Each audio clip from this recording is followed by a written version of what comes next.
আমরা যতই মাছ মাংস খাই না কেন ভর্তার প্রতি দুর্বলতাটা কিন্তু থেকেই যায়। আবার অনেকেরই ভর্তা হলে আর কিছুই লাগে না, আর সেটা যদি হয় শুটকি ভর্তা তাহলে তো কোনো কথাই নেই। ভর্তা প্রেমিকদের জন্যই আমার আজকের রেসিপি। আজকের পর্বে তৈরি করে দেখাবো বাঁশপাতা শুটকি ভর্তা। যারা বাঁশপাতা শুটকি খেতে পছন্দ করেন অথচ এখন পর্যন্ত এই ভর্তা পারফেক্ট ভাবে করতে জানেন না, তারা কিন্তু অবশ্যই আমার এই রেসিপিটা দেখা মাত্র করে নিবেন। তো চলুন কথা না বাড়িয়ে আজকের রেসিপিটা দেখা যাক। আর রেসিপিটা ভালো লাগলে অবশ্যই লাইক দিতে ভুলবেন না। বাঁশপাতা শুটকি ভর্তা করার জন্য এখানে কিছু বাঁশপাতা শুটকি নিয়েছি, পেঁয়াজ কুচি নিয়েছি পরিমাণ মতো, শুকনা মরিচ নিয়েছি পরিমাণ মতো রসুন নিয়েছি। তারপর একটা ব্লেন্ডার জারে রসুন, শুকনা মরিচ, পেঁয়াজ কুচি, বাঁশপাতা শুটকি সামান্য লবণ দিয়ে সুন্দরভাবে ব্লেন্ড করে নেব।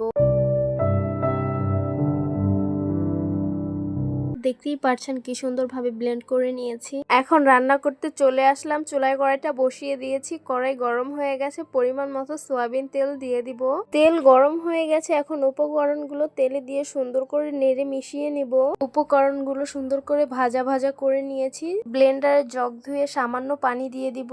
তারপর শুটকিটা সুন্দরভাবে ভাজা ভাজা করে নিব।